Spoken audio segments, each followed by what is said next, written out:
Thanks very much for joining us.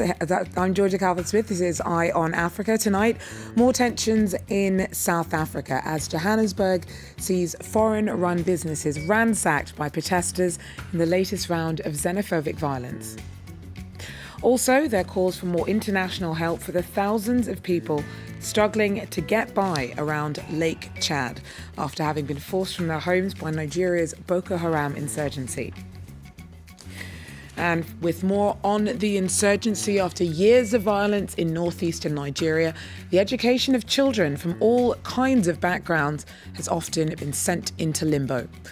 We take a look at one school trying to bring together kids to learn about overcoming long-held divisions. But first, there have been more lootings in Johannesburg as a wave of anti-immigrant unrest continues. Foreign-born shopkeepers were targeted in the violence. Similar incidents have been seen in Pretoria this month, violence that prompted former South African President Thabo Mbeki to condemn xenophobic attacks as he was inaugurated as the Chancellor of the University of South Africa on Monday.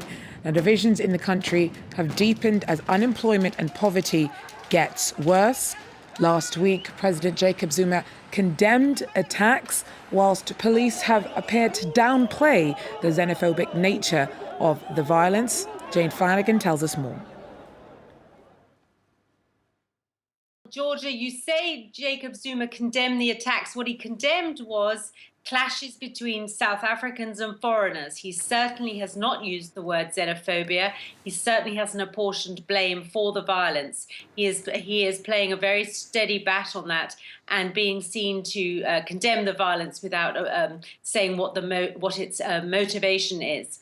A lot of the critics of the government believe and claim that it suits the ANC government for foreigners to be blamed for high crime, for a lack of jobs, for stealing what South Africans claim should be their opportunities in business and employment. And it rather suits the ANC to go along with that, which is why they've been rather reticent to be seen to be blaming South Africans for the violence. And as you say, the police are admitting that there is violence and that there are attacks and that business has been looted, but at the moment they're not saying what is the primary driver of this violence. So from what we have been seeing, because although there has been a recent flare-up, it is a trend that has erupted from time to time over a decade or so.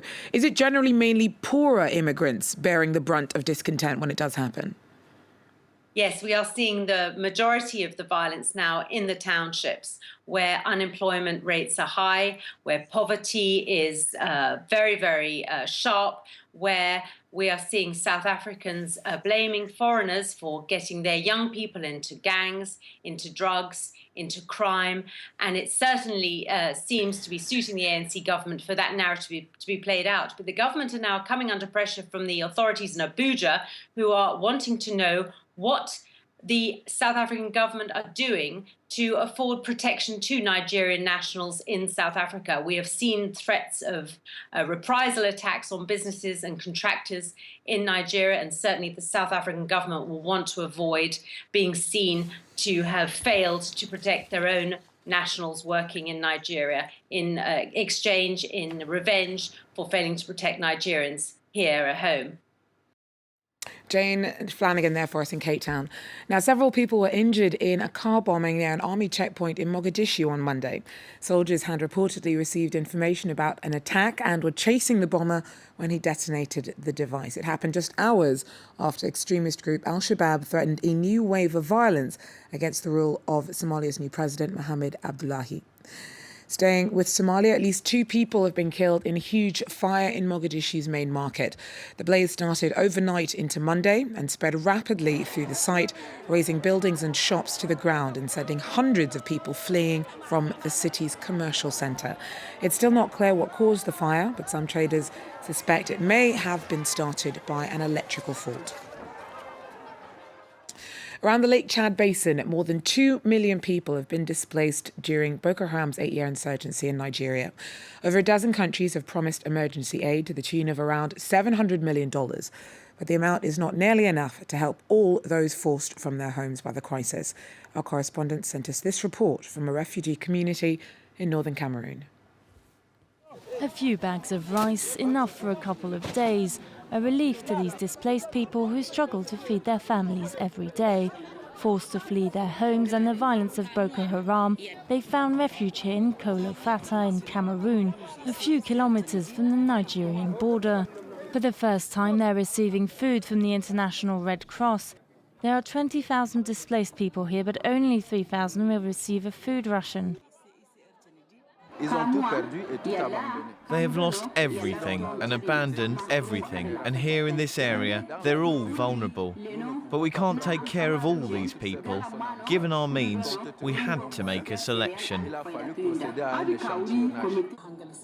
Not enough funding to help everyone. Famine threatens millions of families in the Lake Chad Basin, like 25-year-old Ali, with his 2 wives and 4 children. Because his situation is critical, he got a ration. We were hungry. We didn't find anything to eat. You can't find food here. And the Red Cross understood this and came to help us. A few kilometers away, dozens of huts as far as the eye can see. The makeshift camp is one of hundreds in the area, each one filled by displaced people, but also refugees from Nigeria, like Chatima. This one, my house. Originally from the Nigerian state of Borno, a stronghold of the jihadist sect, he took refuge in Cameroon a year ago with his 3 wives and 17 children. He struggles daily to feed his family.